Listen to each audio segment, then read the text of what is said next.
حين ترى العذاب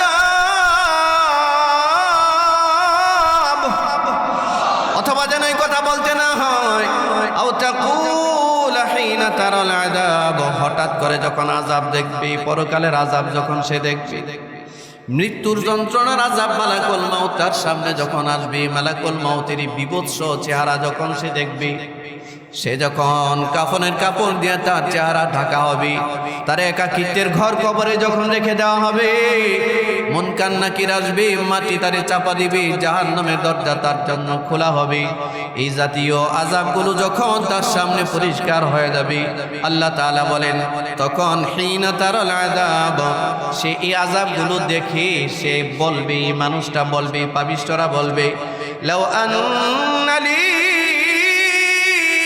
কাররা লাউ যদি আন্না নিশ্চয়ই আমারে আরেকটু সুযোগ দেওয়া হতো কাররাতান আর একবার যদি আমারে সুযোগ দেওয়া হতো দুনিয়ায় ফিরে যাওয়ার জন্য কবরে পরে সে যখন আফসোস করে বলবে আহারে আর একটাবার যদি আমারে সুযোগ দেওয়া হতো দুনিয়ায় ফেরত যাওয়ার জন্য লাউ আন্নালি কাররাতান একবার যদি সুযোগ দেওয়া হতো তো বলেন ফাকুনা মিনাল মুহসিনিন তো আমি মুহসিন হয়ে যেতাম সৎকর্ম পরায়ণ হয়ে যেতাম জাহান্নামের আযাব দেখে সে বলবে আমারে যদি একবার সুযোগ দেওয়া হতো আপনারা আমার কথা বুঝে থাকলে বলুন জাহান্নামের আযাব যদি একবার কাউকে গ্রাস করে কেউ যদি একবার কবরে চলে যায় সে কি দ্বিতীয়বার দুনিয়ায় ফেরত আসার আর কোনো ব্যবস্থা আছে নাকি ইয়া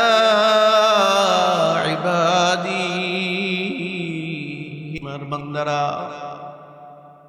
70 বছর নামাজ পড়ে নাই ও তোমার আমি বেনামাজি বলবো না 80 বছর রোজা রাখো নাই বেরোজাদার বলবো না সারা জীবন আমার নাফরমানি করেছে তোমার মা বাবা কথা না শুনলে তোমারে অস্বীকার করে বেড়ায় মানুষের সামনে তোমার পরিচয় আর দেয় না আমি আল্লাহ আমার হৃদয়ে তোমার জন্য এত মায়া এত দয়া আমি তোমারে আমার মাগফিরাতের তালিকা থেকে বাদ দেই নাই আমার বান্দার তালিকা আমি বাদ দেই নাই আমি এটা একবারের জন্য বলি নাই যে তুই আমার বান্দা না আমি একবারের জন্য বলি নাই তুমি আমার বান্দা না আমি এটা একবারের জন্য বলি নাই খুঁজে খুঁজে একটা একটা করে তুমি আমার বিরুদ্ধে অবস্থান নিয়েছো আমি বলেছি ডান দিকে যাও তুমি বাম দিকে গিয়েছো আমি বলেছি নামাজ পড়ো তুমি এক ওয়াক্ত নামাজ পড়ো নাই আমি বলেছি বান্দা হালাল হারাম বেঁচেছো হালাল হারাম তুমি বাছো নাই আমি বলেছি গুনাহ ছাড়ো তুমি গুনাহ ছাড়ো নাই কতই না জীবন ভর এমন নাফরমানি করলি কিন্তু জানো নি বান্দা মা বাবা তোমার মাঝে আর তোমার সম্পর্কের মাঝে পর্দা হয়ে দাঁড়াইলেও আমি আল্লাহ বান্দা আর রবের মাঝে কোনো পর্দা দাঁড় করাই নেই আমি তোমারে বলি নাই যে তুমি আমার বান্দা না বরঞ্চ আমি বলেছি ইয়া ইবাদি হে আমার বান্দারা যারা জীবনভর নামাজ পড়ো নাই তাও আমি বলছি আমার বান্দার তালিকা থেকে তুমি বাদ যাও নাই আমি তোমারে বান্দা বলেই ডাক দিয়েছি ইয়া ইবাদি বলে আমি তোমারে ডাক দিয়েছি হে আমার বান্দা আমি যে তোমারে সৃষ্টি করেছি বান্দা জীবনভর তুমি নাফরমানি করেছো আমার কিন্তু তুমি বান্দা আর আমি রব এই সম্পর্কের মাঝে কোনো পর্দা দেই নাই আমি একবারও ঘোষণা দেই নাই যে তুমি আমার বান্দা না আমি এখনো বলছি তোমার হালতে গরগরা চলে আসছি আমি এখনো তোমারে ডাকছি ইয়া ইবাদি হে আমার বান্দারা আল্লাযীনা আসরাফু আলা আনফুসিহিম যারা তোমরা তোমাদের নিজেদের উপরে জুলুম আর অত্যাচার করেছো লা তাকনাতু মির রাহমাতিল্লাহ আমার রহমত থেকে নিরাশ হয়ে যায় না আমার রহমত থেকে নিরাশ হয়ে জাহান্নামের দিকে দৌড় দিও না বান্দা, জাহান্নামের দিকে যাও না। শোনো, ইন্নাল্লাহা ইয়াগফিরুয যুনুবা জামিআ, নিশ্চয় আল্লাহ সব গুনাহ ক্ষমা করে থাকে। তুমি শিরক করেছো, আমি আল্লাহ বলি বান্দা তওবা করো, তোমার শিরকের গুনাহটা আমি তোমারে মাফ করে দিব। তুমি মানুষ হত্যা করেছো, তওবা করো বান্দা, আমি তোমারে মাফ করে দিব। আল্লাহু আকবার বলেন। এই জন্য বলেন আল্লাহ বলেন ওয়ানিবু, বান্দা তওবা করো আর ফিরে চলো। ওয়ানিবু ইলা রাব্বিকুম, তুমি তোমার রবের দিকে ফিরে চলো। ওয়া আসলিমু লাহ, আর পরিপূর্ণ আত্মসমর্পণ করো। আমি তো গত জুমায় আমাদের আলোচ্য বিষয় নির্ধারণ করা হয়েছিল, আল্লাহর মাগফিরাতের দরজা এখনো খোলা আছে, আজই ফিরে আসুন, আগামীকাল নয়। আসলে এই মর্মে এই আলোচ্য বিষয়কে সামনে রেখে কোরআন মাজিদের সূরা জুমারের 53 নম্বর আয়াত থেকে শুরু করে আপনাদের সামনে 59 নম্বর আয়াত পর্যন্ত আমি তেলাওয়াত করেছি। মুসলিম শরীফের বর্ণনায় আয়াতের প্রেক্ষিতে একখানা হাদিস আপনাদের সামনে আমি তেলাওয়াত করেছি। এই বিষয়গুলোর সামনে নিয়ে আজকের জমায় আলোচনা হবে ইনশাআল্লাহ। আল্লাহ তাআলা আমাদেরকে আমলের নিয়তে বলার, আমলের নিয়তে শুনবার তৌফিক দান করুন, সকলে বলুন আমিন। সম্মানিত হাজিরিন, বর্তমান বিশ্বে মানব জাতির সংখ্যা 800 কোটির উপরে। এই আদমশুমারিতে ছোট ছোট বাচ্চারা বাদ পড়েছে। মাসুম বাচ্চা ছাড়া পৃথিবীতে কোনো মানুষ পাপের কলঙ্কের দাগ তার গায়ে লাগে নাই, এমন কোনো মানুষ পৃথিবীতে খুঁজে পাওয়া যাবে না। কথা ঠিক কিনা? নিষ্পাপ মাসুম শিশু ছাড়া পাপের কলঙ্কের স্পর্শ তার গায়ে লাগে নাই, পাপ তাকে স্পর্শ করে নাই, এমন মানুষ খুঁজে পাওয়া দুষ্কর, এমন মানুষ খুঁজে পাওয়া যাবে না। পাপের পরিমাণ কারো হয়তো বেশি, কারো একটু কম, কিন্তু পাপ করে নাই বা পাপের কালিমার দাগ তার গায়ে লাগে নাই, এ কথা বলার মানুষ পৃথিবীতে একজনও পাওয়া যাবে না। পাপ তো শুধুমাত্র আমাদের দেশে নয়, পাপের কালিমার দাগ এখন হেরেমের চত্বরেও চলে গেছে। বাইতুল্লাহর চত্বরেও পাপের দাগ লেগেছে। বাইতুল্লাহর চত্বরে হাজী সাহেবরা হজ করে, হেরামের কাপড় পরে, এই জায়গাও নিরাপদ না, সেখানেও পাপ হয়। সেখানেও একদল লোক হাজী সাহেবদের রিয়াল চুরি করে, রিয়াল পকেট কেটে হাজী সাহেবদের রিয়াল নিয়ে যায়। আপনারা মনে হয় এটা শোনেন নাই, আর হেরামের চত্বরেও নির্দ্বিধায় নির্ভাবনায় একজন হাজী সাহেব তাওয়াফ করবে মাতাফে, এই সুযোগটাও নাই, সেখানেও সতর্ক থাকতে হয়, সেখানেও পকেট মার আছে। হাজী সাহেবদের টাকা চুরি করে নিয়ে যায়। আজকে তো আরো নতুন জিনিস দেখলাম, বাইতুল্লাহর চত্বরে যেখানে 1 রাকাত নামাজ পড়লে 1 লক্ষ রাকাত নামাজের সওয়াব। এটা আসতে বললেন? জীবনে 1 লক্ষ রাকাত নামাজ পড়ার মতো সাধ্য আছে? আমরা তো রমজান মাসে 20 রাকাত নামাজই পড়তে পারি না, এটারে ছেটে কাটিয়ে এনে 8 রাকাতে দাঁড় করিয়েছি, তাও তো পড়তে চাই না। তো যেখানে 1 লক্ষ রাকাত নামাজ আদায় করলে, 1 রাকাত নামাজ আদায় করলে 1 লক্ষ রাকাত নামাজ আদায়ের সমপরিমাণ সওয়াব আল্লাহ বান্দাকে দান করেন। যেখানে একবার সুবহানাল্লাহ পড়লে 1,00,000 সুবহানাল্লাহ বলার সওয়াব অর্জন করা যায়, যেখানে একটা সিজদা দিলে 1,00,000 সিজদার সমপরিমাণ সওয়াব অর্জন করা যায়, যেখানে এক বেলায় 1 খতম কোরআনে কারীম তেলাওয়াত করলে 1,00,000 কোরআনে কারীম তেলাওয়াতের সওয়াব পাওয়া যায়। এই বাইতুল্লাহ চত্বরে কিছু মানুষ বিশ্বকাপ ফুটবলের খেলা দেখার জন্য বাইতুল্লাহ চত্বরে তাদের অফিসে এই টেলিভিশনের স্ক্রিনে বিশ্বকাপ ফুটবল খেলা দেখতেছে। আপনারা বলেন, বিশ্বকাপ ফুটবল খেলায় শুধুই কি খেলা দেখায় না নর্তকীদের নাচও মাঝে মাঝে দেখায়? কথা বোঝায় না। এখানে কি শুধু খেলায় দেখে না মাঝে মাঝে নর্তকীদের নাচও আসে, নাচানাচি আসে না, বেহায়াপনার প্রদর্শন হয় না? এটা বাইতুল্লাহ চত্বরে চলছে। আরে জোরে বলেন না, নাউজুবিল্লাহ, জোরে বলেন।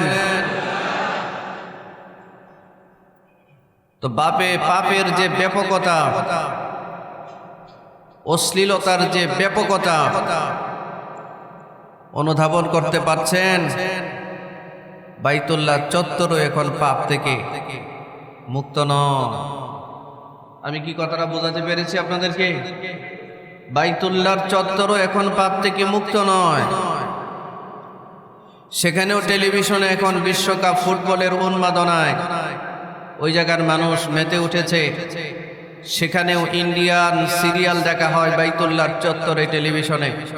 প্রত্যেকটা হোটেলের ওয়েটিং রুমে টেলিভিশন আছে, বিভিন্ন দেশের নর্তকীদের নাচ সেখানে দেখানো হয়। হেরেমের চত্বর তো সামান্য একটু অংশ নয়।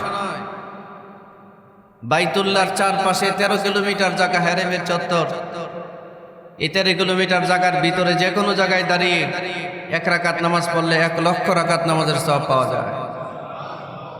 আচ্ছা, যেই জায়গাটার এত মূল্য আল্লাহ তাআলা দিলেন, এই জায়গায় অশ্লীলতা প্রদর্শনীর কোনো সুযোগ এই উম্মার আছে?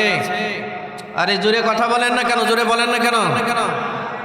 এই 13 কিলোমিটার হেরেমের চত্বরের ভেতরে কোনো অমুসলিম প্রবেশ সম্পূর্ণ নিষিদ্ধ।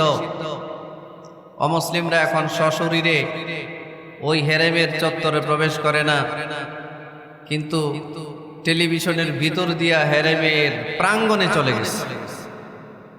উলঙ্গপনা, বেহায়াপনা হেরেমের প্রাঙ্গণে চলে গেছে।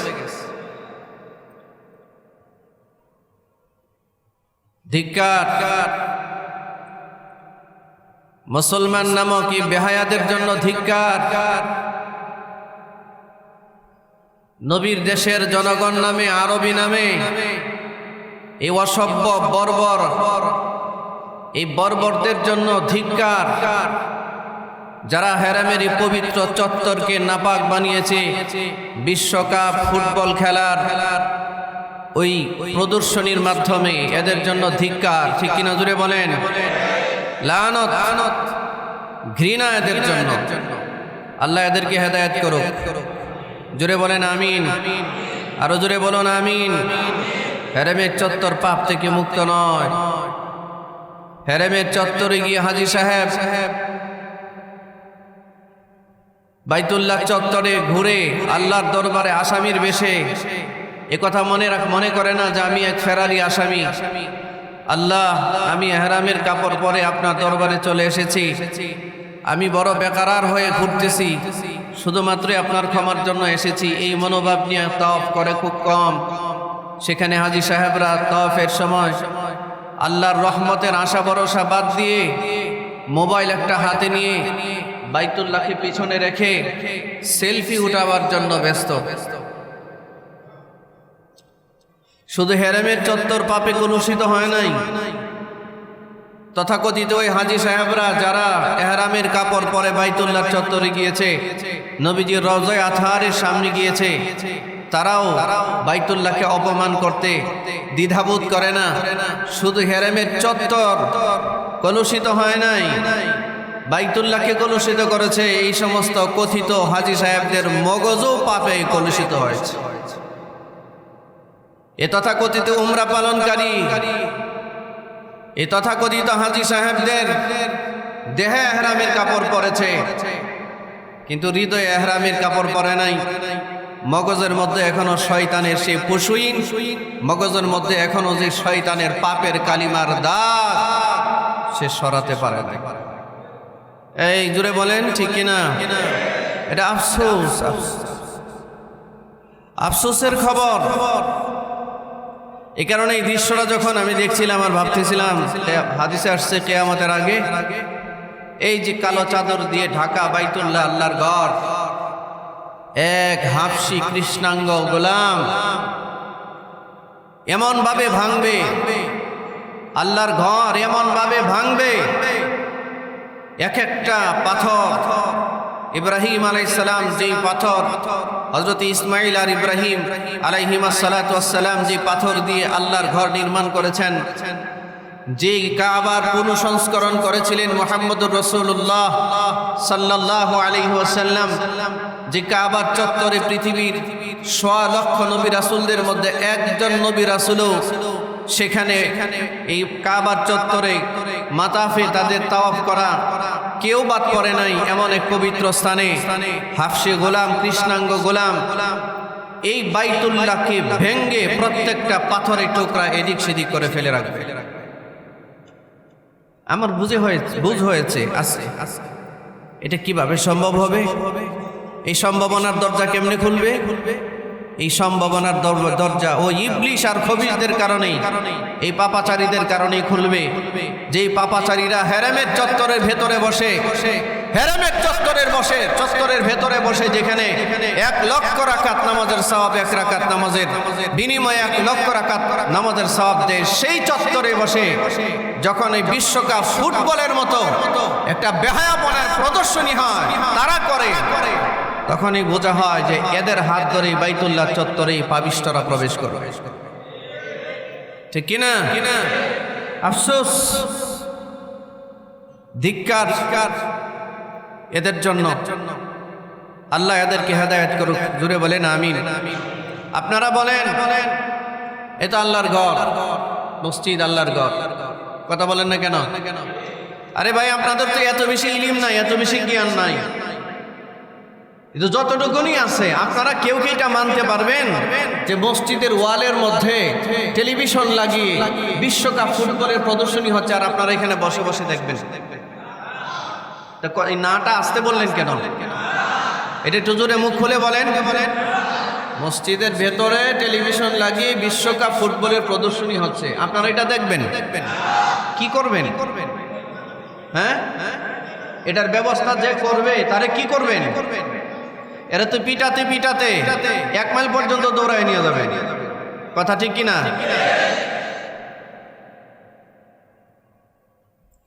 আমরা কম বুঝি, এদেশের মুসলমানরা বুঝে কম, ঠিক আছে, তোমাদের মতো নবীর দেশের মানুষ না, কিন্তু আমাদের মগজে এতটা নাপাক ঢুকে নাই, মস্তিষ্ক এতটা নষ্ট হয় নাই যে হেরেমের চত্বরের মতো জায়গায়, বাইতুল্লাহর মতো জায়গায় এই রকম টেলিভিশনের স্ক্রিন লাগিয়ে বিশ্ব বেহায়াপনার প্রদর্শনী অন্তত আমরা করতে পারবো, ঠিক কিনা?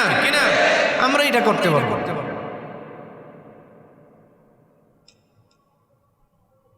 আমরা এদের জন্য ঘৃণা প্রদর্শন করছি। এই অভিশপ্তদেরকে আল্লাহ তাআলা হেদায়েত করুক, নতুবা এই অভিশপ্তদের হাত থেকে আল্লাহ বাইতুল্লাহর হেরেমকে পবিত্র করুক। এই মিয়া, জোরে বলেন আমিন, জবান খুলে বলেন আমিন। এটা আমাদের ইমানের চাওয়া। বাইতুল্লাহ চত্বর এটা শুধু ওই জায়গার মানুষের সম্পদ নয়, এটা সারা পৃথিবীর মুসলমানদের এক হেদায়েতের কেন্দ্রবিন্দু বাইতুল্লাহ চত্বর, ঠিক কিনা? এটা সারা পৃথিবীর মুসলমানদের আবেগের জায়গা। মসজিদে হারাম, মসজিদে নববী সারা পৃথিবীর মুসলমানদের আবেগের জায়গা। এটাই সৌদি আরবের মানুষদের সম্পদ নয়, এটা সারা পৃথিবীর মুসলমানদের সম্পদ, ঠিক কিনা? যা খুশি তাই সেখানে করা যাবে না, কিন্তু এরা করছে। এদের জন্য আযাব গজব অপেক্ষা করছে। মনে রাখবেন, কোন পাপের শাস্তি আল্লাহ পানিশমেন্ট ছাড়া সহজে ছেড়ে দেয় না।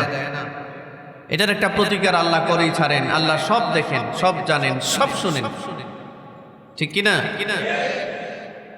আমরা দোয়া করি আল্লাহ তাআলা এদেরকে হেদায়েত দিক, আমাদেরকে এখান থেকে ইবরত হাসিল করার তৌফিক দিক। সবাই বলেন আমিন। সম্মানিত হাজরিন, আমি আপনাদের সামনে যে আয়াত কারিমা তিলাওয়াত করেছি, যে কথাটা বলতে গিয়ে এই আলোচনাটা চলে আসলো, সেটা হলো পাপ থেকে পৃথিবীর কোনো অ্যাডাল্ট মানুষ মুক্ত নয়। আমরা কেউ মুক্ত নই। কিন্তু এই যে পাপের সাগরে আমরা হাবুডুবু খাচ্ছি, এর মুক্তির কি ফয়সালা আছে? আমরা কি পাপের বোঝা নিয়েই মালিকের দরবারে দাঁড়াবো, নাকি মুক্তির প্রয়োজন আছে আমাদের? বলে একটু জোরে কথা বলতে হবে, আমার সাথে একটু কথা বলতে হবে। আমি এমনি বিব্রত।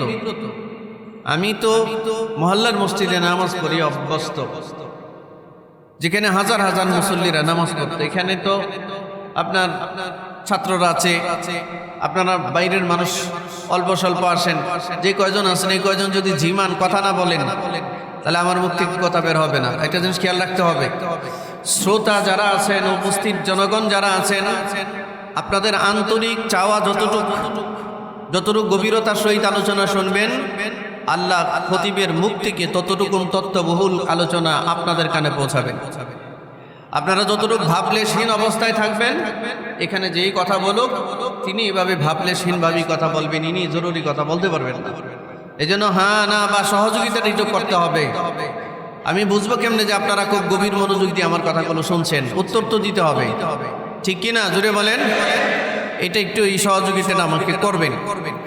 আমরা এখানে যারা আছি, এরকম ছোট্ট মাসুম বাচ্চারা ছাড়া আমরা কি বলতে পারবো যে পাপের কলঙ্কের দাগ আমার গায়ে লাগে নাই? আছেন নাকি এখানে কেউ? থাকলে একটু হাত ওঠান, আমরা সবাই মিলে আপনার কাছে মুরিদ হব যে কোনো পাপ আপনাকে স্পর্শ করে নাই, কোনোদিন কোনো পাপের সাথে আপনি জড়িত হন নাই, ইচ্ছাই হোক অনিচ্ছাই হোক। এমন কেউ কি আছেন? হ্যাঁ, আছেন নাকি? নাই, নাই।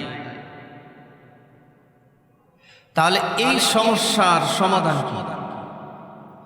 এই প্রবলেম কোন পন্থায় সলভ হবে? আল্লাহ তাআলা এই সমস্যার সমাধান কল্পে আয়াতি কারিমাগুলো নাযিল করেছে। আল্লাহ বলেন, বিসমিল্লাহির রহমানির রহিম।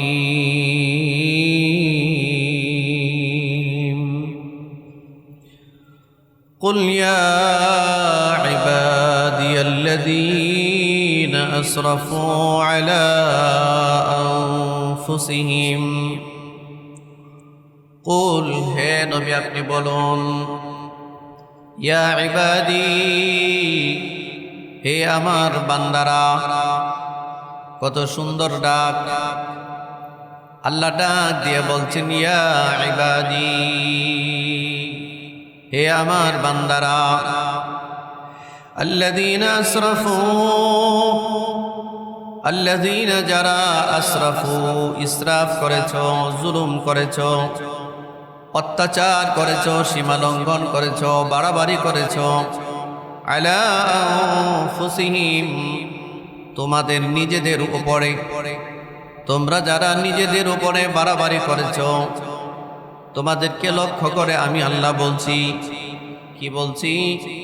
লা তাকনাতু মির রাহমাতিল্লাহ, লা তাকনাতু, তোমরা নিরাশ হয় না, মির রাহমাতিল্লাহ, আল্লাহর দয়া মায়া থেকে, রহমত থেকে তোমরা নিরাশ হয়ে যেও না। এটা আল্লাহর ঘোষণা। সুবহানাল্লাহ বলেন। ইন্নাল্লাহ, স্মরণ রাখো, মনে রাখো, নিশ্চয়ই আল্লাহ ইয়াগফিরুদ যুনুবা, ইয়াগফিরু মানে ক্ষমা করে থাকেন, আজ যুনুবা বান্দার পাপকে কি পরিমাণ ক্ষমা করেন, জামিয়া বান্দার জমানো যত পাপ আছে সব আল্লাহ ক্ষমা করে থাকে। সুবহানাল্লাহ। এরপর আল্লাহ রাব্বুল আলামিন বলেন ইন্নাহু, নিশ্চয়ই তিনি আল্লাহ, ওয়াল গফুর, তিনি গফুর, তিনি ক্ষমাশীল, আর রহিম, তিনি দয়াশীল, দয়ার সাগর। এরপর আল্লাহ রাব্বুল আলামিন বলেন বান্দাহি ওয়া আনিবু ইলা রাব্বিকুম, বান্দা ওয়া আনিবু, দৌড়াও, ইলা রাব্বিকুম, তোমার রবের দিকে। কার দিকে? এই কথা বলেন, জবান খুলে বলেন, কার দিকে দৌড়াইতে বলছে? ওয়া আনিবু ইলা রাব্বিকুম, বান্দা তোমরা তোমাদের রবের দিকে দৌড়াও। ওয়া আসলিমু লাহ, আর পরিপূর্ণ আত্মসমর্পণ করো, পরিপূর্ণ 100% সারেন্ডার করো, আল্লাহর দরবারে সারেন্ডার করো। মিন ক্বাবলি আন ইয়াতিয়াকুমুল আযাব, ওই আযাব আসার আগে, যখন আযাব চলে আসবে, সুম্মা লা তুনসারুন, তখন আর তোমাদের কাউকে কোনো প্রকারের সাহায্য করা হবে না। এই আযাবটা আসার আগেই দৌড়াও, তোমার সামনে মৃত্যুদূত মালাকুল মাউত আজরাইল আসার আগেই তুমি দৌড়াও, তোমার সামনে কাফনের কাপড় আসার আগেই তুমি তোমার মালিকের দিকে দৌড়াও, তোমার সামনে জানাজা হাজির হওয়ার আগেই তুমি তোমার মালিকের সামনে দৌড়াও, তুমি একাকিত্বের কবরের বাসিন্দা হওয়ার আগেই তুমি তোমার মালিকের দিকে দৌড়াও, কবরের মুনকার নাকিরের প্রশ্নের সম্মুখীন হওয়ার আগেই তুমি তোমার মালিকের দরবারে দৌড়াও। এই হলো আল্লাহর ডাক। এরপর আল্লাহ রাব্বুল আলামিন বলেন শোনো, ওয়াত্তাবিউ, আর অনুসরণ করো, আহসানা মা উনজিলা ইলাইকুম মির রাব্বিকুম, তোমাদের রবের পক্ষ থেকে তোমাদের জন্য উত্তম আদর্শ হিসেবে, উত্তম জীবন বিধান হিসেবে আল্লাহ যা নাজিল করেছেন। জীবন বিধান হিসেবে আল্লাহ কি নাজিল করেছেন? চিৎকার করে সবাই বলেন, আমার দিকে তাকিয়ে বলেন, কি নাজিল করেছেন? আল্লাহ নির্দেশনা দিয়ে বলেন, ইনস্ট্রাকশন দিয়ে বলেন। 2 নম্বর নির্দেশনা, আল্লাহ বলেন ওয়াত্তাবিউ, অনুসরণ করো, ফলো করো। বান্দা ওয়াত্তাবিউ আহসানা মা উনজিলা ইলাইকুম মির রাব্বিকুম, তোমাদের রব তোমাদের জন্য উত্তম নমুনা হিসেবে, উত্তম সংবিধান হিসেবে যা নাজিল করেছেন, এই কোরআনের অনুসরণ তোমরা করো। এরপর আল্লাহ রাব্বুল আলামিন বলেন মিন ক্বাবলি আন ইয়াতিয়াকুমুল আযাব বাগতাহ, হঠাৎ করে আযাব আসার আগে। বাগতাতান শব্দের অর্থ হচ্ছে আযাবটা হঠাৎ করে আসবে, সাডেনলি আযাব আসবে, পূর্বের কোনো ইনফরমেশন ছাড়াই হঠাৎ করে আযাব চলে আসবে। শুয়ে আছি, হঠাৎ করে ভূমিকম্প চলে শুরু হয়ে গেছে, যার যার কাজে ব্যস্ত হয়ে আছে, হঠাৎ করে ভূমিধস শুরু হয়ে গেছে, জমিন কারণের মতো নিচে ডাবতে শুরু করেছে। হঠাৎ করে আযাব আসবে, বসে আছে, হঠাৎ করে স্ট্রোক করে ফেলেছে, চলে আসছে পূর্ব কোনো প্রস্তুতি ছাড়াই, হঠাৎ করে রক্তচাপ বেড়ে গেছে, পড়ে গেছে, মরে গেছে। আল্লাহ বলেন বান্দা শোনো, মিন ক্বাবলি আন ইয়াতিয়াকুমুল আযাব বাগতাহ, বাগতাতুন শব্দের অর্থ হচ্ছে হঠাৎ করে আযাব চলে আসা, হঠাৎ করে দুর্ঘটনায় নিপতিত হয়ে যাওয়া। হঠাৎ আযাব আসবার আগেই তোমরা তোমাদের রব তোমাদের জন্য জীবন বিধান হিসেবে যা নাজিল করেছেন, এই কোরআনের পূর্ণ অনুসরণ করো। কে বলেছেন? জোরে বলেন, এই জোরে বলেন, কে বলেছেন? আমরা আজ কোরআনের অনুসরণ করি না, আমরা কোরআনের তেলাওয়াত করি কিন্তু অনুসরণ করি না। মাঝে মাঝে কোরআনের তেলাওয়াত শুনে মজা পাই, কিন্তু কোরআনের আদেশ নিষেধ আমরা মানি না। কোরআনে আদেশ করেছেন নামাজ পড়ো 5 ওয়াক্ত, নামাজ 5 ওয়াক্ত পড়ি না, জুমার সময় আসি। কোরআনে আদেশ করেছেন পর্দা করো, আমরা পর্দা করি না, 2-1 ওয়াক্ত নামাজ পড়ি। কোরআনে আল্লাহ আদেশ করেছেন যাকাত দাও, আমরা যাকাত দেই না, সুদ খাই। ঠিক না জোরে বলেন? আদেশ নিষেধ মানি না, আমরা আদেশ নিষেধ মানি না। আল্লাহ বলেছেন কোরআনে আদেশ করেছেন হালাল খাও, হারাম থেকে বাঁচো, কিন্তু আমরা হালাল খাই না, হারাম থেকে বাঁচি না। এই জন্য কোরআনের অনুসরণের কথা আল্লাহ বলেছেন, আমি উত্তম হিসেবে তোমাদের জন্য যা নাজিল করেছি এটাকে কবুল করো, গ্রহণ করো, অনুসরণ করো। এটা শুধু তেলাওয়াতের কোনো কিতাব নয়, এটা অনুসরণ করার একটা সংবিধান। ঠিক না জোরে বলেন? কোরআন কি শুধু তেলাওয়াতের কিতাব? এই বুঝে শুনে কথা বলেন, হ্যাঁ না জোরে বলেন। কোরআন কি শুধু তেলাওয়াতের কোনো কিতাব নাকি? না, পরিপূর্ণ একটা সংবিধান। কোরআন যাদের সংবিধান হিসেবে আছে তাদের জন্য মানব রচিত কোনো সংবিধানের আর প্রয়োজন নাই, এটা মগজে বসান। এরপর আল্লাহ রাব্বুল আলামিন বলেন, শোনো, হঠাৎ করে যখন আযাব চলে আসবে, ওয়া আনতুম লা তাশউরুন, তোমরা টেরও পাবে না, জানতেও পারবে না যে এইভাবে আযাব আসতে পারে। তোমাদের কি পূর্ব কোনো সতর্কতা ব্যতীত কি আমি হঠাৎ করে বাগদাতান সাডেনলি আযাব চলে আসবে তোমাদের জন্য? আল্লাহর পক্ষ থেকে আযাব আসার পরে যদি প্রস্তুতি নাও যে এবার আমরা কোরআনের অনুসরণ করব, এটা হবে না। এরপর আল্লাহ রাব্বুল আলামিন বলেন, শোনো, আযাব যখন চলে আসবে তখন তোমরা কি বলতে পারো, এটা আগেই আল্লাহ বলে দিয়েছেন। আল্লাহ বলেন, আন তাকুলা নাফসাতু ইয়া হাসরাতা, আল্লাহ বলেন আন তাকুলা, তখন যেন এটা কেউ না বলতে পারে। আল্লাহ সতর্ক করে বলেন আন তাকুলা নাফসুন, তখন যেন এটা কেউ বলতে না পারে, কেউ যেন না বলে ইয়া হাসরাতা, হায় আফসোস, হায় আফসোস, আলা মা ফাররাতু ফি জামবিল্লাহ, আলা মা ফাররাতু, আমি কতই না অবহেলা করেছি, আলা মা ফাররাতু, আমি কতই না অবহেলা করেছি, ফি জামবিল্লাহ, আল্লাহর হুকুমের ব্যাপারে, আল্লাহর অধিকারের ব্যাপারে, আল্লাহর হকের ব্যাপারে আমি কতই না অবহেলায় লিপ্ত ছিলাম। এই কথাটা যেন কারা আফসোস করে বলতে না হয়, আল্লাহ সতর্ক করলেন। এরপরে বলেন, শোনো, ওয়াইন কুনতু লামিনাস সাখিরিন, আফসোস করে যেন কথা বলতে না হয় যে আমি একজন ক্ষতিগ্রস্ত মানুষ ছিলাম, ক্ষতিগ্রস্তদের অন্তর্ভুক্ত আমি ছিলাম, এটা যেন বলতে না হয়। এরপরে আল্লাহ বলেন, শোনো, আও তাকুলা, অথবা এই কথা যেন আফসোস করে বলতে না হয়, লাউ আন্নাল্লাহ হাদানি,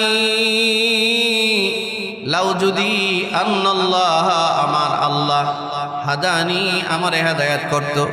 দেখেন আল্লাহ কি বলেন, আর তখন হালতটা আমাদের কি হবে? আল্লাহ বলেন লাউ আন্নাল্লাহ হাদানি, তখন যেন কোনো মানুষ আফসোস করে এই কথা না বলে যে যদি আমার আল্লাহ আমারে হেদায়েত করত, লাউ আন্নাল্লাহ হাদানি। এই যে দেখবেন আমাদের সমাজে কিছু কিছু মানুষ বলে, এই যে আমি যে নামাজ পড়ি না, আল্লাহ কি আমারে দেখে না, আল্লাহ আমারে হেদায়েত করে না কেন? কথা বলেন না, আমি বুঝি না, আপনারা এসে চুপ করে বসে থাকেন কেন? কথা বলেন না কেন?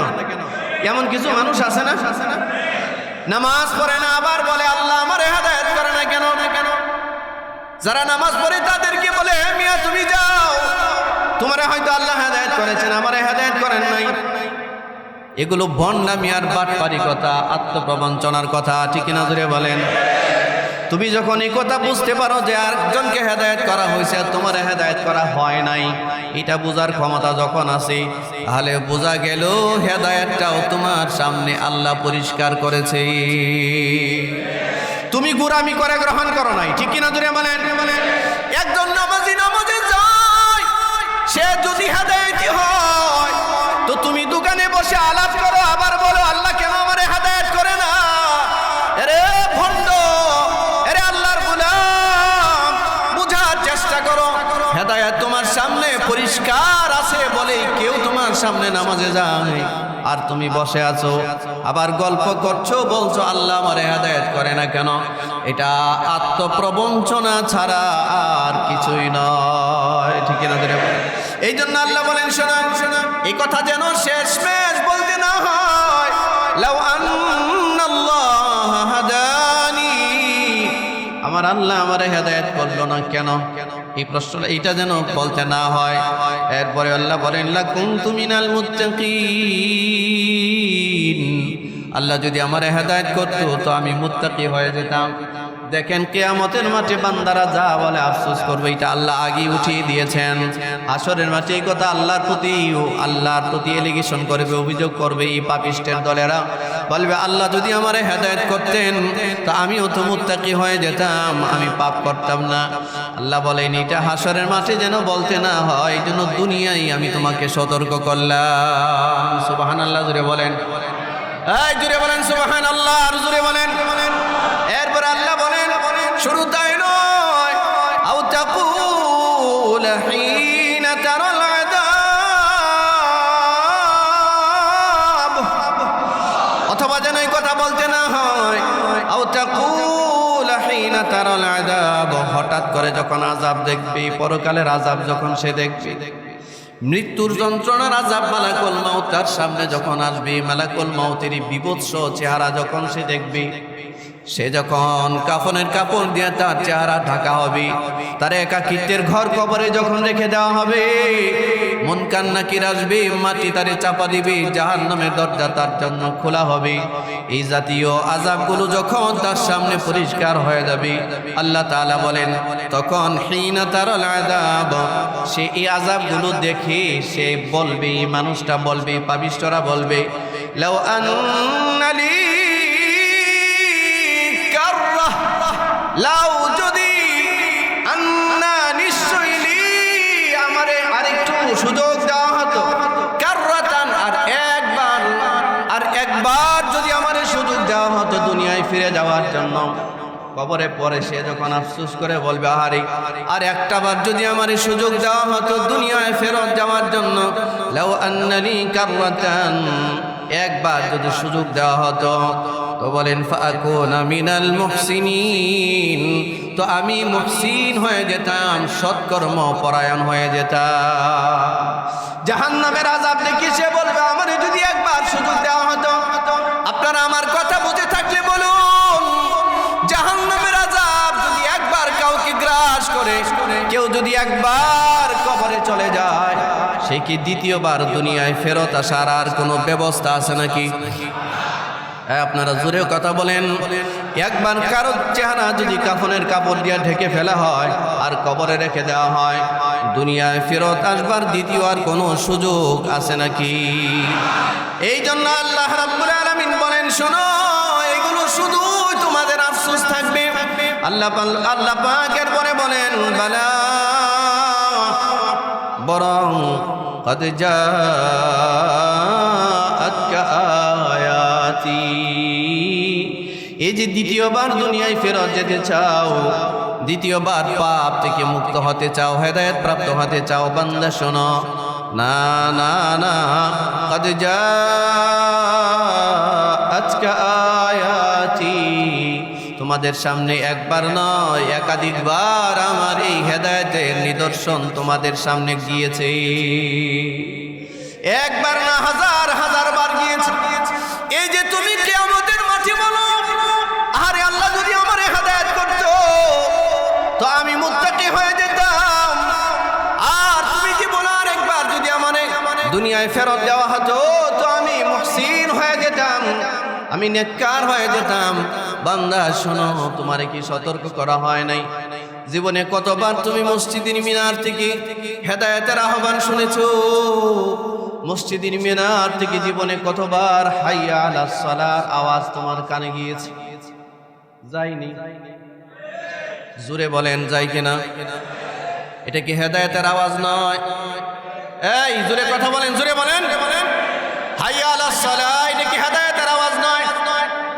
হাইয়া আলাল ফালাহ, এটা কি হেদায়েতের আওয়াজ নয়? জোরে বলেন না কেন? কদ কামাতিস সালাহ, এটা কি কি হেদায়েতের আওয়াজ নয়?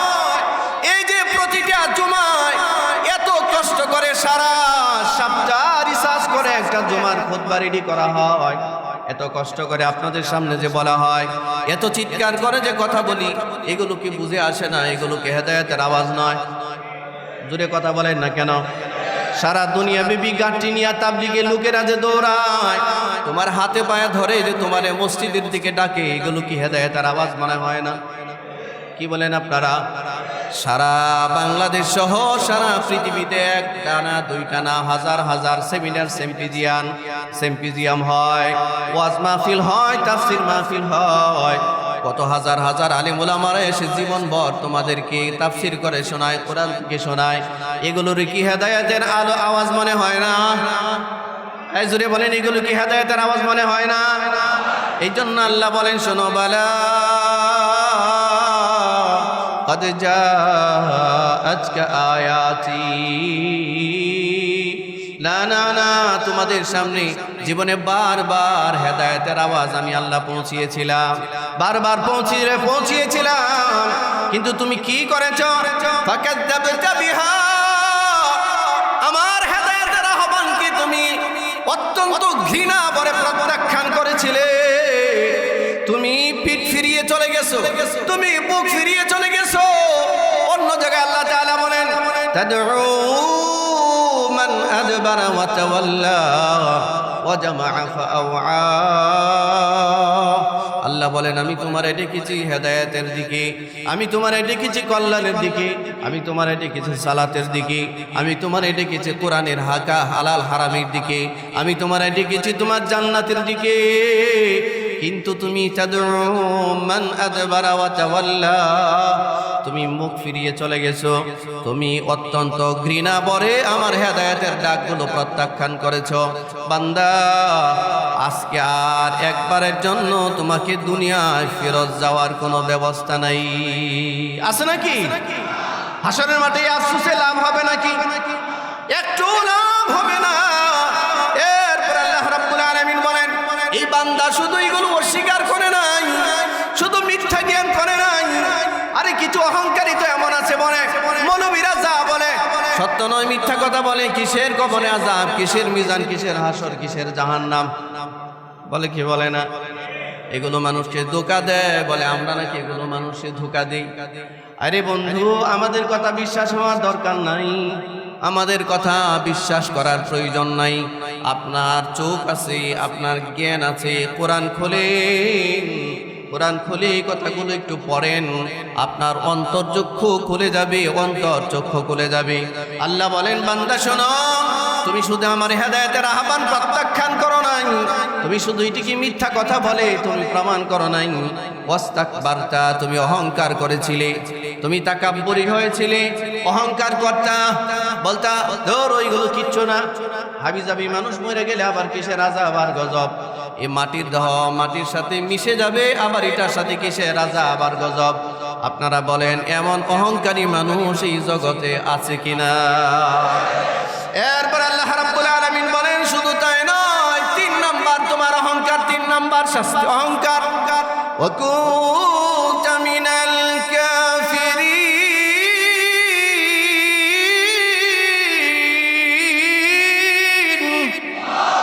এটা তার 3 নাম্বার অহংকার। আল্লাহ বলবেন, ওয়া কুনতা মিনাল কাফিরিন, তুমি শুধু অহংকারী ছিলে না, তুমি শুধু আমার এই আয়াতগুলোকে, নিদর্শনগুলোকে অস্বীকার করতে না, তুমি শুধু অহংকার করতে না, ওয়া কুনতা মিনাল কাফিরিন, তুমি ছিলে একটা মস্ত বড় কাফের, তুমি সত্যকে সারা জীবন অস্বীকার করেছো। এই যে কথাগুলো, এই যে আমি যা বললাম, সূরা জুমার 53 নম্বর আয়াত থেকে 59 নম্বর আয়াতের একটু তর্জমা করলাম মাত্র। এটার অন্তর্নিহিত বহু কথা বাকি আছে, যেটা এই জুমার নামাজে অল্প সময়ে বলা যায় না। ও আল্লাহর বান্দারা, আমি সূরার নাম বললাম সূরা জুমার, আমি আয়াত বললাম 53 নম্বর আয়াত থেকে 59 নম্বর আয়াত পর্যন্ত বাসায় গিয়া খুলবেন। আপনার প্রতি আল্লাহর বিশেষ এক আহ্বান আছে, যেটা আগেই সতর্ক হওয়া দরকার। হাসরের মাঠে আফসোস করে কোনো লাভ হবে না। এই আয়াতগুলো তর্জমা শুধু করলাম, এখানে বিস্তারিত কিছু আলোচনার একটা অংশ হলো দুনিয়ার শুরুতেই এই আয়াতের শুরুতে আল্লাহ একটা আশাব্যঞ্জক ডাক দিয়েছেন। এই যে এতগুলো শাস্তি, এতগুলো আফসোস হাসরের মাঠে মানুষের হবে, এটা থেকে বাঁচবার জন্য আল্লাহ আশার একটা সঞ্চার দেখিয়েছেন। যাদের হৃদয় ভেঙে গেছে, পাপের সাগরে যারা হাবুডুবু খায়, পাপের মধ্যে যারা নিমজ্জিত হয়ে গেছে, এই মানুষগুলোর জন্য আল্লাহ এই আয়াত নাজিল করলেন, কুল ইয়া ইবাদি, হে আমার বান্দারা বলে ডাক দিয়েছে। হাসরের মাঠে যেন আফসোস করতে না হয়, পূর্ব সতর্কতা স্বরূপ আল্লাহ ডাক দিয়েছেন। ডাক দিয়া বলেন, ইয়া ইবাদি, হে আমার বান্দা শোনো, আল্লাযী যারা, কুল ইয়া ইবাদি আল্লাযীনা আসরাফু, আল্লাযীনা মানে যারা ইসরাফ করেছে, ইসরাফ। কুল ইয়া ইবাদি আল্লাযীনা আসরাফু আলা আনফুসিহিম, নিজেদের উপরে যারা অত্যাচার করেছে। আচ্ছা, সারা দুনিয়ার কোনো মানুষ যদি নামাজ না পড়ে আল্লাহর কোনো ক্ষতি আছে? একটু জোরে বলা লাগবে কথা। সারা পৃথিবীর মানুষ আমরা সবাই মিলে যদি নামাজ কালাম ছেড়ে দিই, আল্লাহর কোনো ক্ষতি আছে নাকি? তো নামাজ এটা আল্লাহর জন্য না আমাদের জন্য? সারা দুনিয়ার মানুষ যদি রোজা রাখা ছেড়ে দেয়, আল্লাহর কোনো ক্ষতি আছে নাকি? ফায়দা কার? এই জোরে বলেন, ফায়দা কার? রোজার ফায়দা কার? বান্দার। সারা পৃথিবীর মানুষ যদি আল্লাহর আনুগত্য পরিহার করে, পরিত্যাগ করে, যদি কোরআনের আনুগত্য পরিত্যাগ করে, আল্লাহর কোনো ক্ষতি আছে নাকি? কোরআনের কোনো ক্ষতি আছে নাকি? না না, মানুষ যে পাপ করে, এক বেলা যে নামাজ ছাড়ছে, আল্লাহর ক্ষতি নাই, এটা বান্দার ক্ষতি হয়ে গেছে। এক ওয়াক্ত যে নামাজ পরিত্যাগ করলো, আল্লাহর কোনো ক্ষতি নাই, বান্দার ক্ষতি হয়ে গেছে। রমজানে রোজা আসছে, রোজা রাখি নাই, আল্লাহর ক্ষতি নাই, বান্দার ক্ষতি হয়ে গেছে। হজের আমল তার উপরে ফরজ হয়ে গেছে, হজ করে নাই, আল্লাহর ক্ষতি নাই, বান্দার ক্ষতি হয়ে গেছে। আল্লাহ তাআলা বলেন, এই যে পাপগুলো যারা করলে, যারা সুদের ব্যবসা করলে, নিজের হালালটাকে হারাম বানাইলে, যদি বলেন সুদের ব্যবসা হালাল না হারাম? যারা ঘুষ খাইলা, ঘুষ এমন একটা হারাম কাজের সাথে যারা শরীক হইলা, এটা তোমার জন্য, বান্দার জন্য হালাল না হারাম? জোরে বলেন, হালাল না হারাম? এই যে জিনা আর ব্যভিচারের সাথে তোমরা জড়িত হইলা, এটা আল্লাহর কোনো লাভ ক্ষতি নাই। যতটুকু ক্ষতি এটা বান্দার। এতগুলো পাপ করার পরেও আল্লাহ ডাক দিয়া বলেন, কাউরে আল্লাহ গুনাহগার বলে ডাক দেয় নাই। ইয়া ইবাদি,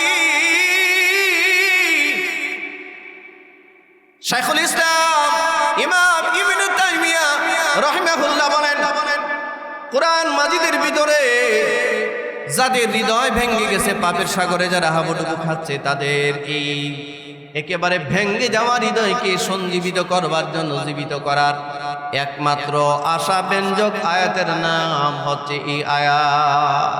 আব্দুল্লাহ ইবনে আব্বাস রাদিয়াল্লাহু তাআলা আনহু বলেন, রাসূলুল্লাহ সাল্লাল্লাহু আলাইহি সাল্লাম এর উপরে আয়াত নাযিল হওয়ার পরে নবীজি একবার কাঁদতেছিলেন, চোখের পানি মুছতেছিলেন, আর একবার হাসতেছিলেন। আমরা জিজ্ঞাসা করলাম, ওগো আল্লাহর নবী, আপনি একবার কাঁদেন আর একবার হাসেন, এর মানে বুঝলাম না। আল্লাহ রাসূল বলেন, সাহাবীরা শোনো, এই আয়াতটার এত দাম, এই আয়াতের এত মর্যাদা আমার কাছে, আল্লাহ যদি আসমান জমিনে যা আছে সারা দুনিয়া যদি আমারে দিয়ে দিত, আমি এতটা খুশি হইতাম না। এই আয়াত নাজিল করে আমারে আল্লাহ যে খুশির সংবাদ দিয়েছেন। ইমাম ইবনে তাইমিয়া বলেন, ওরে জগতের মানুষ শোনো, এই আয়াতে লা তাকনাতু মির রাহমাতিল্লাহ, এই কথা বলে আল্লাহ তোমার জন্য আল্লাহর মাগফিরাতের দরজা, আল্লাহর তাওবার দরজা তোমার জন্য উন্মুক্ত করে রেখেছেন মরণ পর্যন্ত। সুবহানাল্লাহ। জগতে কেউ যদি ঘুষ খায়, লোকেরা তাকে ঘুষখোর বলে ডাকে, ঠিক না? জোরে বলেন।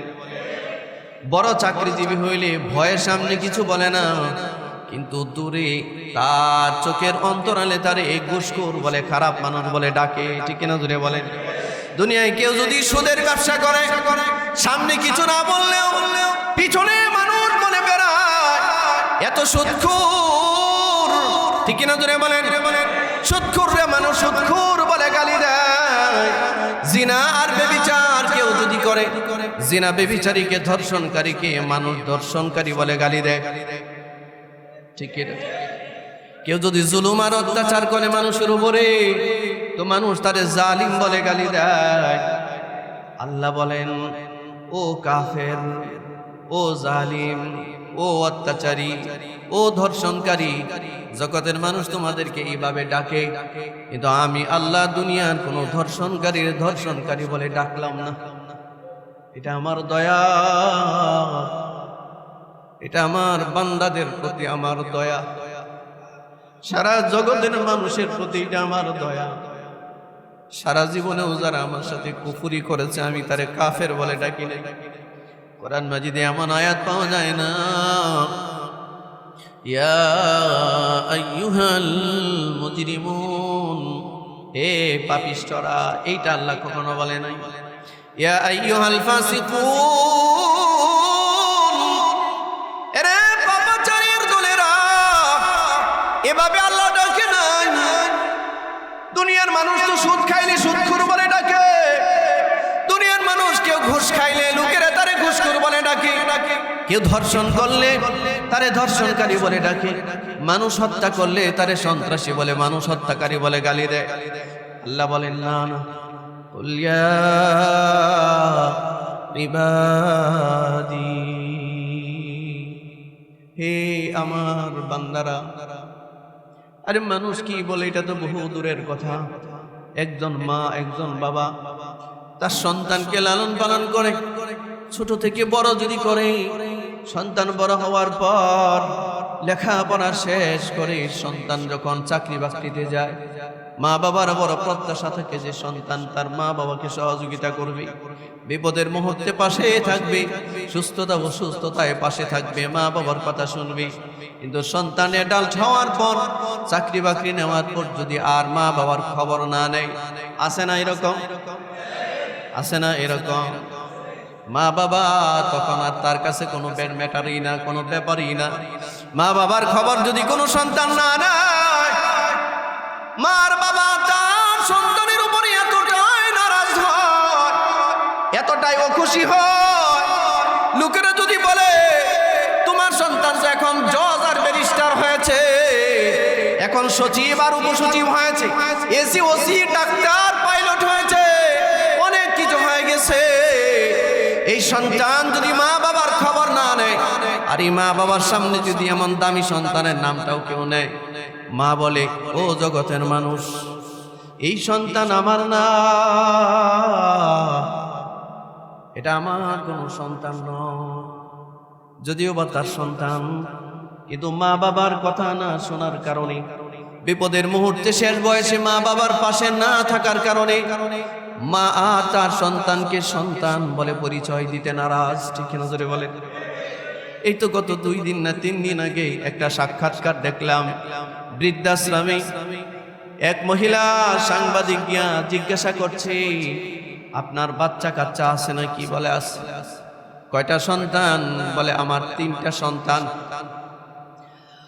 2টা মেয়ে আছে, একটা ছেলে আছে। ওরা কোথায়? বলে আছে, ভালোই আছে, সুখে আছে, শান্তিতে আছে। সন্তানের নাম জিজ্ঞাসা করে বলে না। মহিলা বলে, বাবারে, অন্য কিছু জানবার থাকলে জানো, সন্তান নাই আমার, সন্তান আমার নাই, যারা ছিল এরা নাই, মরে গেছে। আমার জীবন থেকে এই সন্তানদের নাম আমি বাদ দিয়ে দিছি। মারে বৃদ্ধাশ্রমে পাঠাইছে, সন্তানের নাম বাদ দিয়ে দিছে। মা বাবারে বৃদ্ধাশ্রমে পাঠাইছে, সন্তানকে বাবা তার তালিকা থেকে বাদ দিয়ে দিচ্ছে। 30-40 বছর, 50-30টা বছর মা তোমারে লালন পালন করলো, মাত্র 10 মাস তোমারে পেটে রাখলো। বাবা 30-40 বছর কষ্ট করে তোমারে পড়াশোনা করাইলো। এই 30 বছরের ইহসান ভুলে যাওয়ার কারণে মা বাবা তোমারে অস্বীকার করে, সন্তান বলে পরিচয় দেয় না। অথচ 60-70 বছর যাবৎ আল্লাহ তার রিজিক দিয়া আপনারে আমারে লালন পালন করছে।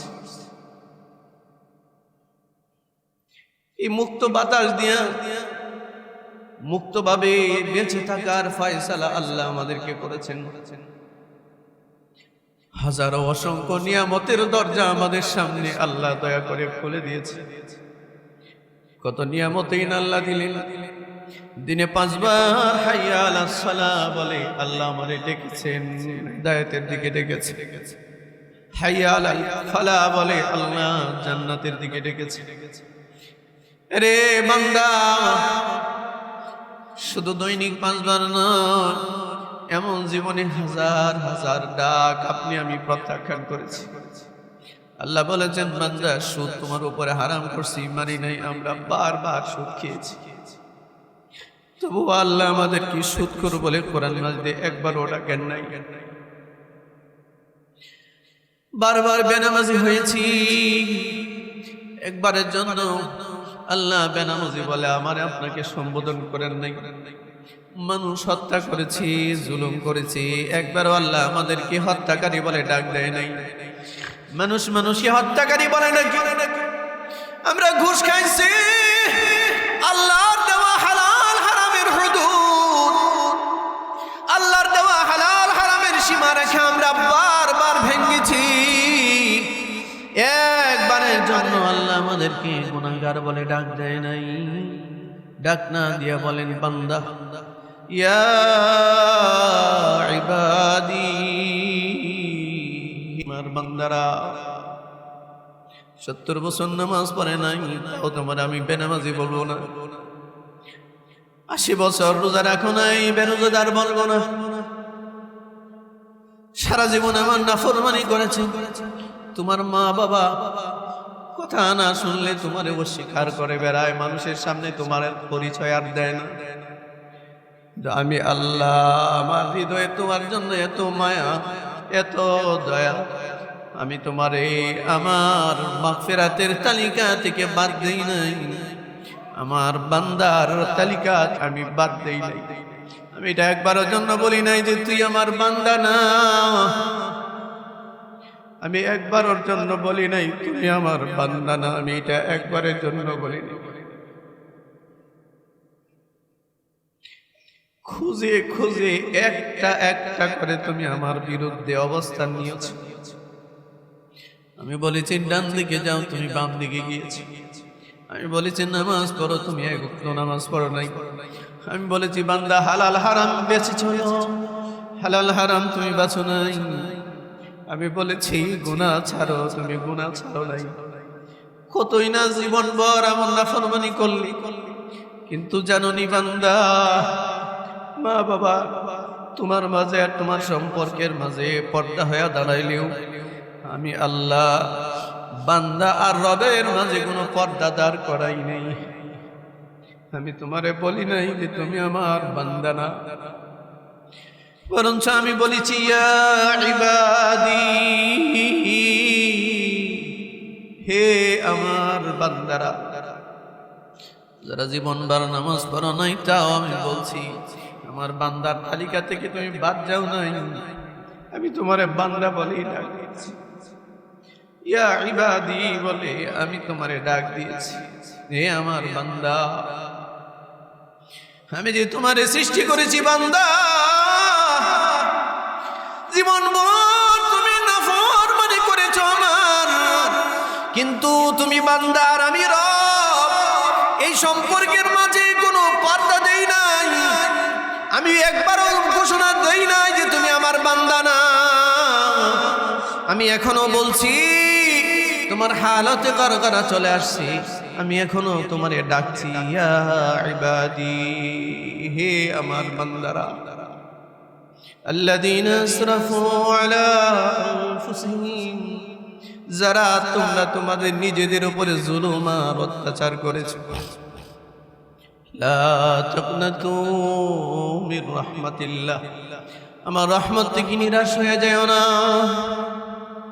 আমার রহমত থেকে নিরাশ হয়ে জাহান্নামের দিকে দৌড় দিও না বান্দা, জাহান্নামের দিকে যাও না। শোনো, ইন্নাল্লাহা ইয়াগফিরুয যুনুবা জামিআ, নিশ্চয় আল্লাহ সব গুনাহ ক্ষমা করে থাকে। তুমি শিরিক করেছো, আমি আল্লাহ বলি বান্দা তওবা করো, তোমার শিরকের গুনাহটা আমি তোমারে মাফ করে দিব। তুমি মানুষ হত্যা করেছো, তওবা করো বান্দা, আমি তোমারে মাফ করে দিব। আল্লাহু আকবার বলেন। এই জন্য বলেন আল্লাহ বলেন ওয়ানিবু, বান্দা তওবা করো আর ফিরে চলো। ওয়ানিবু ইলা রাব্বিকুম, তুমি তোমার রবের দিকে ফিরে চলো। ওয়া আসলিমু লাহ, আর পরিপূর্ণ আত্মসমর্পণ করো। আর মন মতো চলবা না রে বান্দা। বান্দা তোমারে আমি বানাইছি তোমার মন মতো চলার জন্য নয়। আমি তোমার যেমনি নির্দেশনা দিয়েছি এমনি চলো, এটাই তোমার কল্যাণ, এটাই তোমার মঙ্গল। ও দুনিয়ার মুসলমানেরা, ও দুনিয়ার মানব জাতি, এই আহ্বান এটা শুধু আমাদেরকে লক্ষ্য করে নয়। আপনারা বলেন, আমরা যারা ইমানদার মুমিন মুসলমান, আমরাই কি শুধু আল্লাহর বান্দা? কাফের কুফার যারা, তারা কি আল্লাহর বান্দা নয়? এই তারা কি আল্লাহর বান্দা নয়? তাদেরকে সব মানুষকে শামিল করে আল্লাহ এই জন্য ডাক দিয়ে বলেন, ইয়া ইবাদি, হে আমার বান্দারা। এই আয়াতের শানে নুজুলে মুফাসসিরিন হযরতরা লিখেন, নবীজির কাছে একদল কাফেররা মক্কার মুশরিকরা আসে, নবীকে বলে, ওগো মুহাম্মদ, আমরা জানি তুমি সত্য নবী, এটা বুঝি তুমি সত্য কথা বলো, কিন্তু আমরা ঈমান আনি না, কেন জানো নি? রাসূল বলেন, না জানি না। বলে, ঈমান আনি না, আমাদের কলিজা এটা মানে না। এত এত মানুষ আমরা হত্যা করেছি, এত জিনার ব্যভিচার করেছি, আমাদের মতো মানুষের জন্য বুঝি আল্লাহ তওবা, আল্লাহ বুঝি আমাদেরকে মাফ করবে নাকি? অনেক মানুষ আমরা হত্যা করেছি, অনেক শিরিক করেছি জীবনভর। আল্লাহর সামনে মাথা নত বাদ দিয়া মূর্তির সামনে মাথা নত করেছি, লাত উজ্জার হুবল মানাতের সামনে মাথা নত করেছি, চুরি করেছি, ডাকাতি করেছি, জিনা করেছি, ব্যভিচার করেছি। এত পাপের ক্ষমা কে আল্লাহ আমাদেরকে করবেন? নবী বলেন, সাথে সাথে আয়াত নাজিল হয়েছে। আল্লাহ ডাক দিয়া বলেন, ওগো নবী, কুল আপনি মানুষগুলোকে বলেন, ইয়া ইবাদি, আমি আল্লাহ আমার বান্দার দফতর থেকে তাদের নাম কাটি নাই। যদিও বা মক্কারি মুশরিকরা সারা জীবন কুফরি করেছে, শিরকে লিপ্ত ছিল, কিন্তু আমি আল্লাহর বান্দার যে একটা নামের দফতর আছে, এই দফতর থেকে তার নামগুলো, তাদের নামগুলো আমি বাদ দেই নাই। এজন্য আমি ডাকছি, ইয়া ইবাদি, হে আমার বান্দারা, ইয়া ইবাদি, হে আমার বান্দারা, আল্লাযীনা আসরাফু, যারা ইসরাফ করেছে, জুলুম করেছে, আলা আনফুসিহিম, নিজেদের নফসের উপরে, জিন্দেগির উপরে, লা তাকনাতু মির রাহমাতিল্লাহ, তোমরা আল্লাহর রহমত থেকে নিরাশ হয়ো না। নবী যে আয়াত শোনায়া দিলেন, ও মক্কার মুশরিক সম্প্রদায়, ও জগতের কাফের সম্প্রদায়, ও মানুষ হত্যাকারী, তোমরা নিরাশ হয়ো না। মানুষ হত্যা করেছে মনে করেছো আল্লাহ মনে হয় তোমাদেরকে ক্ষমা করবে না। না না না, শয়তানের বড় একটা অস্ত্র হচ্ছে পাপিষ্ঠদেরকে নিরাশ করে দেওয়া, পাপিষ্ঠদের মনের মধ্যে, দিমাগের মধ্যে কথা ঢেলে দেওয়া, আমি এত পাপ করেছি, আমার আল্লাহ বুঝি আমারে ক্ষমা করবে। আল্লামা ইবনে তাইমিয়া রাহিমাহুল্লাহ বলেন, এবং আল্লামা ইবনে কাসির রাহমাতুল্লাহি আলাইহি আয়াতের তাফসীরের মধ্যে বলেন, আল্লাহ বান্দার এই কথা বলছেন, বান্দা শয়তান তোমারে যতই ধোঁকা দিক, কিন্তু আমি আল্লাহ তোমারে বলছি না তাকনাতু মির রাহমাতিল্লাহ। জীবনে যত পাপের ডাকর সাগরে তুমি হাবুডুবু খাও না কেন, পাপের জিন্দেগিতে তুমি যতই নিমজ্জিত হও না কেন, আমার রহমত থেকে নিরাশ হও না। মানে আমার মাগফিরাতের দরজা তোমার জন্য খোলা। আল্লাহু আকবার বলেন, আমার তওবার দরজা তোমার জন্য খোলা। আমার বাবুল মাগফিরা, আমার বাবুল তওবা তোমার জন্য খোলা। এটা আমি বন্ধ করি নাই, খোলায় আছে, খোলায় আছে। রাসূল যখন কাফেরদেরকে কথা জানায় দিলেন, মক্কার কাফেররা কালিমা পড়ে আর কান্দে, আল্লাহ এত দয়ার সাগর, মায়ার সাগর, জিন্দেগির গুনাহ নাকি আল্লাহ মাফ করে দেয়। আর এই বুখারীর হাদিসের মধ্যে আসছে, বনি ইসরাইলের এক মানুষ হত্যাকারী সন্ত্রাসী ৯৯টা মানুষ খুন করেছে। আপনারা এই হাদিস শুনেছেন ঠিক কিনা জুড়ে বলেন? কয়টা মানুষ খুন করেছে? 99টা মানুষ নিজের হাতে হত্যা করেছে। 99টা মানুষ হত্যা করার পর তার হৃদয়ে অনুশোচনার জাগ্রত হয়েছে। সে এক আবেদের কাছে গেছে, বনি ইসরাইলের নেককার মানুষের কাছে গিয়া বলেন, ও আল্লাহর বান্দা, আমি 99টা মানুষ হত্যা করেছি, আমার জন্য কি ক্ষমার কোনো দরজা খোলা আছে কিনা? এই বনি ইসরাইলের আবেদ রেগে গেছে, বলে তুমি মানুষ হত্যা করেছে, তাও একটা দুইটা না, 99টা মানুষ হত্যা করেছে, তোমার জন্য কিসের আবার তওবা? যখন তারে নিরাশ করে দিছে, এই লোকের রাগ উঠে গেছে। এই আবেদকে সে হত্যা করেছে, মোট 100 মানুষকে হত্যা করলো। কত মানুষকে? সে বলল, আমার তওবার জন্য যখন খোলা নাই দরজা, তো তোমারেও রেখে আল্লাহ নাই, তারে হত্যা করে ফেলেছে। এবার তারপরেও তার হৃদয়ের অনুশোচনা যায় নাই। এক আলেমের কাছে গেছে, বনি ইসরাইলের এক আলেমের কাছে গিয়া বলেন, ও আলেম, আমি 100 মানুষ খুন করেছি, 100 মানুষের হত্যাকারী আমি, আমার জন্য কি কোনো মুক্তির দরজা খোলা আছে কিনা, তওবার দরজা খোলা আছে কিনা? বনি ইসরাইলের ওই আলেম জানায়া দেয়, তওবা বান্দার গুনাহ আর বান্দার মাগফিরাতের মাঝে কে তোমারে পর্দা দিবে? এটা একমাত্র বান্দা আর আল্লাহর ব্যাপার। তুমি একটু ক্ষমা চাও, তওবা করো, ক্ষমা করার মালিক আল্লাহ। সুবহানাল্লাহ। তওবা করছে। ওই আলেম বলেন, এই পাপিষ্ঠদের এলাকা ছেড়ে দাও, এটা পাপিষ্ঠদের গ্রাম। যে অঞ্চলে গাঁজাখোর থাকে, ইয়াবাখোর থাকে, মদখোর থাকে, বেনামাজি থাকে, এই সংসার, এই পরিবার, এই এলাকাটা ছেড়ে দেওয়াটা দিনদারদের দরকার। এই জন্য ওই আলেম তারে ডাক দিয়া বলেন, এই গ্রামটা পাপিষ্ঠদের গ্রাম, এখানে তুমি ঠিক থাকতে পারবে না, এটা ছেড়ে দাও। ওই যে সামনে একটা গ্রাম আছে, ওই গ্রামটা নেককারদের গ্রাম, এখানে নেককাররা বসবাস করে, ওখানে চলে যাও। ওই 100 মানুষ হত্যাকারীর সাথে সাথে এই গুনাহের পরিবেশ পরিত্যাগ করে নেককারদের এলাকায় রওনা দিয়ে দিছে। যাইতেছে কিছুক্ষণ যাওয়ার পরে হঠাৎ করে হুচুট খেয়ে পড়ে গেছে, মালাকুল মউত চলে আসছে, সাডেনলি আযাব, সাকরাত শুরু হয়ে গেছে, মৃত্যুর ফেরেশতা আসছে, মালাকুল মউত তার জান কবজ করে ফেলছে, আল্লাহর বান্দা মরে গেছে। এবার জান্নাতি ফেরেশতারা আসছে তার রূহটা জান্নাতে নিয়ে যাওয়ার জন্য, কারণ সে তওবা করেছে, সে জান্নাতি মানুষ। আবার জাহান্নামের ফেরেশতারা আসছে তার রূহটা জাহান্নামে সিজ্জিনে নিয়ে যাওয়ার জন্য। টানাটানি লাগছে, জান্নাতীর ফেরেশতারা টানে তার রূহ ইল্লিয়ুনে যাবে, আর জাহান্নামের ফেরেশতারা টানে তার রূহ সিজ্জিনে যাবে। জাহান্নামী ফেরেশতাদের দায়িত্ব হলো, জাহান্নামের দায়িত্বপ্রাপ্ত ফেরেশতাদের দায়িত্ব হলো, বলছে এত নাফরমান 100 মানুষ হত্যা করেছে, তার জন্য কিসের জান্নাত?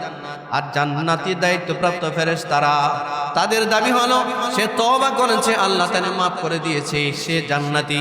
টানাটানি করছে, আল্লাহ ফেরেশতাদেরকে বলেন, টানাটানি করব না, থামো। এটা গল্প নয় বন্ধু, গল্প নয়, এটা বুখারী শরীফের সহিহ সনদের একটা বিশুদ্ধ হাদিস। আল্লাহ রাসূল বলেন, আল্লাহ ফেরেশতাদেরকে ডাক দিয়া বলেন, হে ফেরেশতারা, তার রূহ নিয়ে টানাটানি করব না, বরঞ্চ আমার বান্দার যেই জায়গাটায় মৃত্যুবরণ করেছে, এখান থেকে নিয়ে যেই নেককারদের এলাকায় সে যেতে চায়, ওই এলাকাটা মাপ দাও। আবার যেখানে তওবা করেছে, এখান থেকে পাপিষ্ঠদের এলাকা থেকে যেই জায়গায় গিয়া সে মারা গেছে, এখান থেকেও জায়গার পরিমাপ করো, মাপ দাও। যেখানে একটু বেশি অগ্রসর হয়েছে, বুঝে নিতে হবে সে সেদিকেই গিয়েছে। সে যদি গুনাহগারদের এরিয়ায় থেকে যায়, তারে গুনাহগার বলে ধরে নাও, জাহান্নামী বলে ধরে নাও, তার রূহটা সিজ্জিনে নিয়ে যাও। আর যদি নেককারদের এরিয়ায় একটু অগ্রসর হয়ে থাকে, নেককার বলে ধরে নাও, তারে জান্নাতে পৌঁছিয়ে দাও। আল্লাহ আদেশ করলেন। হাদিসের কিতাবে মুহাদ্দিসিন হযরতরা ব্যাখ্যা করেছেন যে এই যে আল্লাহ আদেশ করলেন, এই যে বান্দা গুনাহগারদের পরিবেশ থেকে নেককারদের পরিবেশে যখন রওনা দিছে, বেশি যাইতে পারে নাই, অল্প জায়গা গেছে, কিন্তু আল্লাহ মাটিরে আদেশ করছে, মাটি আমার বান্দা মাগফিরাতের দিকে দৌড়াইছে, আমার বান্দা ক্ষমার দিকে হাত বাড়িয়েছে, পা বাড়িয়েছে। হাদিসে আসছে দুনিয়ার কোনো বান্দা যদি আল্লাহর দিকে এক বিগত আগায়, আল্লাহ তার দিকে এক হাত আগায়। কোনো বান্দা যদি আল্লাহর দিকে হাঁটে তো আল্লাহ তার দিকে দৌড়ায়। কোনো বান্দা যদি আল্লাহরে একবার ইয়া রব্বি বলে ডাক দেয় তো বান্দা তার ডাকে 70 বার ইয়া আব্দি বলে সাড়া দেয়। এই হলো রব। একটা তথ্য দেই আপনাদেরকে, এটা খুব দিল খুলে নিয়ে যান। সজাগ আছেন তো সবাই নাকি? কারা কারা সজাগ আছেন একটু হাত দেখান। এই তথ্যটা নেন, হাত নামান।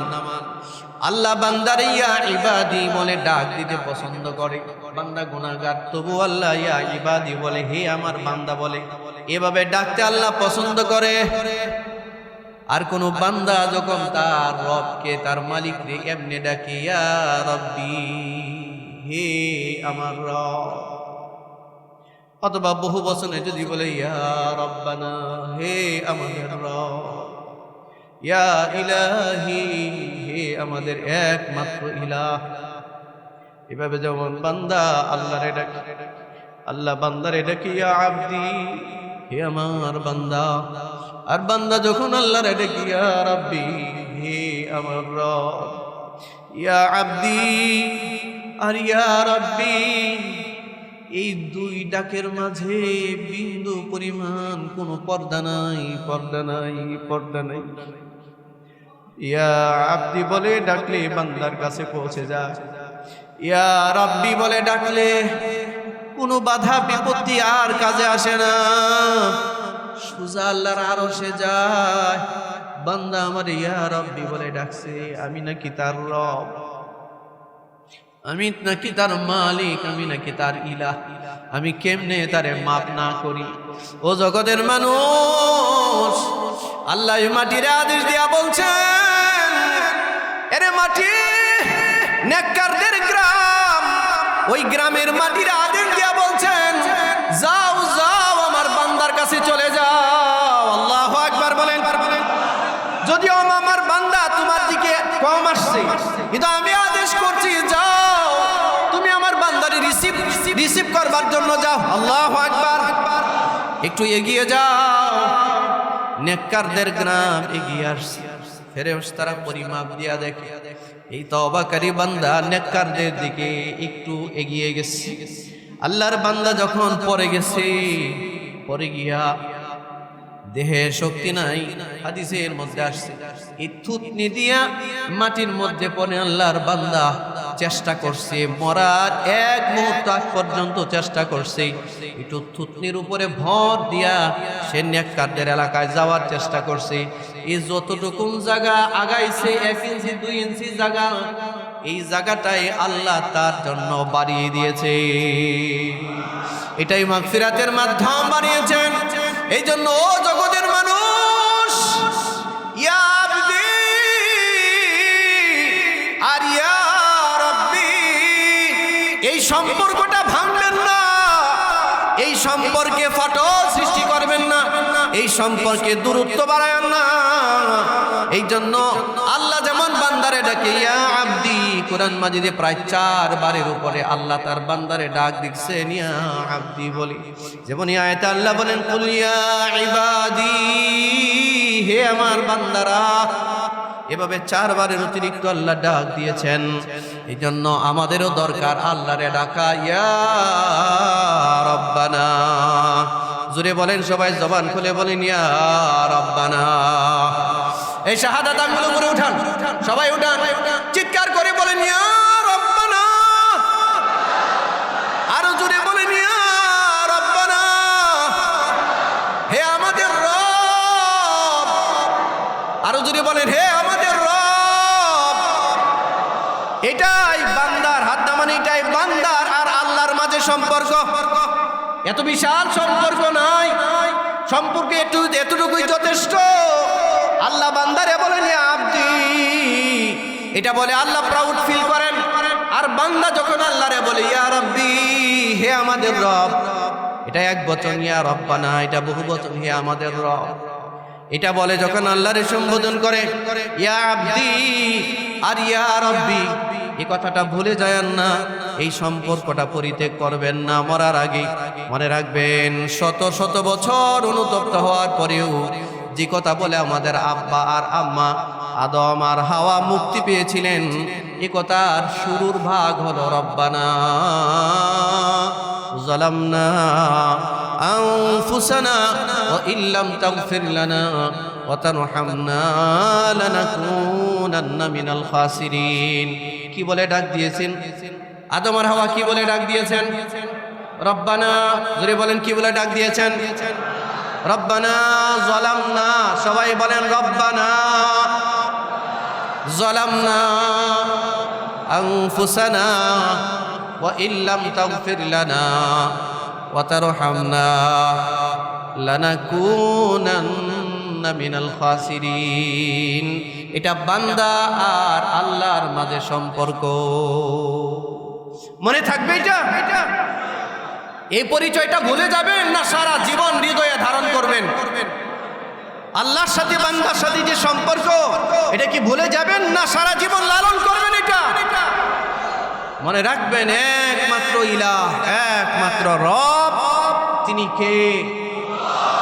আল্লাহ বান্দার ইয়া আব্দি বলে ডাকে, আর বান্দা আল্লাহর ইয়া রব্বি বলে ডাকে। ডাকবো তো ইনশাআল্লাহ, ফিরে আসবো তো ইনশাআল্লাহ। পরকালে যেন আফসোস করতে না হয়, আফসোসের জিন্দেগি যেন আমাদের না হয়। কি ধরনের আফসোসগুলো সামনে আসছে এর বিস্তারিত আলোচনা কিন্তু আল্লাহ করলেন। এই আফসোসের সম্মুখীন যেন আমাদের হতে না হয়, এই জন্য আজই, এখনই, এই মুহূর্তে দরকার। আলাম ইয়ানি লিল্লাযীনা আমানু আন তাখশা কুলুবুহুম লিযিকরিল্লাহ ওয়া মা নাযালা মিনাল হক। আল্লাহ কোরআন মাজিদে সূরা হাদীদে বলেন, ঈমানদারদের কি এখনো সময় হয় নাই যে তারা তাদের রবের ভয়ে তাদের হৃদয় প্রকম্পিত হবে? এই সময় কি এখনো হয় নাই মুমিনদের? আপনাদের কি মনে হয় এখনো পর্যন্ত কি আমাদের রবের সাথে আমাদের সম্পর্ক জোড়া লাগাবার সময় হয়েছে কি হয় নাই? জিন্দেগির পাপের উপরে তওবা করার সময় এসেছে কি না আসে নাই? তাহলে তওবা আমাদের করতে হবে। কারা কারা রাজি আছেন? আল্লাহ আপনি আমাদেরকে তৌফিক দান করেন। আল্লাহ আমাদের জিন্দেগির গুনার উপর আমরা লজ্জিত হয়ে গেছি, আপনি আমাদেরকে মাফ করে দেন। বলেন ইয়া রাব্বি ইয়া ইলাহি ইগফিরলি ইগফিরলি ইগফিরলি। আমিন। ওয়া মা আলাইনা ইল্লাল বালাগ।